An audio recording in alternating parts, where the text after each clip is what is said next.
UK UK.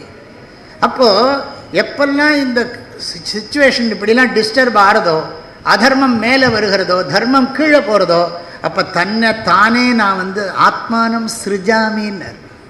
இதில் ஒரு விஷயம் என்ன சொல்லுவோன்னா, சாதாரணமாக இந்த அவதாரத்துக்கு நிறைய லக்ஷணங்கள்லாம் இருக்குது.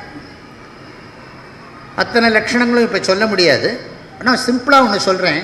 இயற்கையின் ஒழுங்குபாட்டுக்கு இடையூறு ஏற்படுகின்ற பொழுது இயற்கையே தன்னுள் இருந்து ஒரு ஆற்றலை தோற்றுவித்து தன்னுடைய இயற்கை இயல்புக்கு விரோதமாக இருப்பதை அழிப்பது எதுவோ அதுதான் அவதாரம். புரியுறதா? பாருங்க. எப்படின்னா, இப்போ கண்ணில் ஏதோ ஒரு தூசி விழுந்துவிடுது. தூசி விழுந்ததுன்னு சொன்னால் அந்த தூசியில் அந்த கண்ணில் ஒரு நீர் வருது, அந்த தூசியை வெளியே தள்ளுகிறது. இயற்கையின் ஒழுங்குபாட்டுக்கு இடையூறு நேருகின்ற பொழுது இயற்கையே தன்னுள் இருந்து ஓர் பேராற்றலை தோற்றுவித்து தன்னுடைய இயற்கையின் இயல்புக்கு இடையூறாக இருப்பதை நீக்குகிறது. அதுவே அவதார். சுவாமி விவேகானந்தர் அதில் தான் வர்றார்.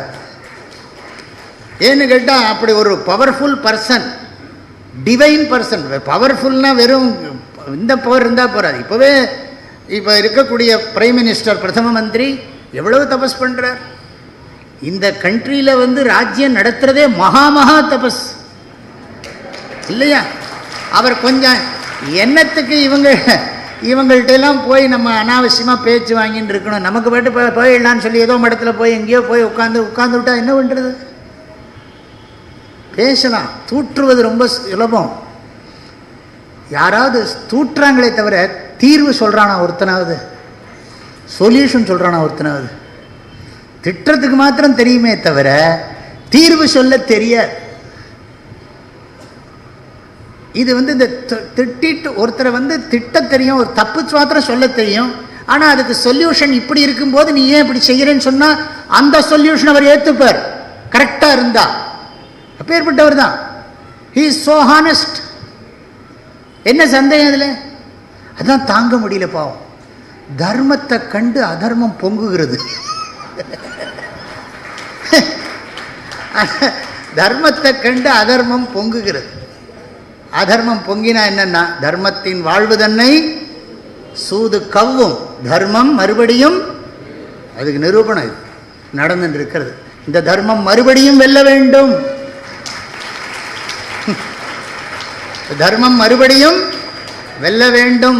அதுதான் இப்போ நாம் இந்த இடத்துல சிந்திக்கிறோம். சுவாமி விவேகானந்தர் அருள் புரியட்டும். அந்த நரேந்திரன் இந்த நரேந்திரனுக்குள் நன்றாக வியாபிக்கட்டும். கரெக்டு தானே? சாஸ்திரத்திலே இப்போ பாருங்க, நரேந்திர தாமோதர தாச மோதிங்கிறது அவங்க கம்யூனிட்டி பேர். நரேந்திர தாமோதர தாச அதான் ஃபுல் நேம். நரானாம் இந்திரஹா நரேந்திரஹா, மக்களின் தலைவன் பேர் வீட்லேயே வச்சுட்டாங்க ஆரம்பத்திலேயே.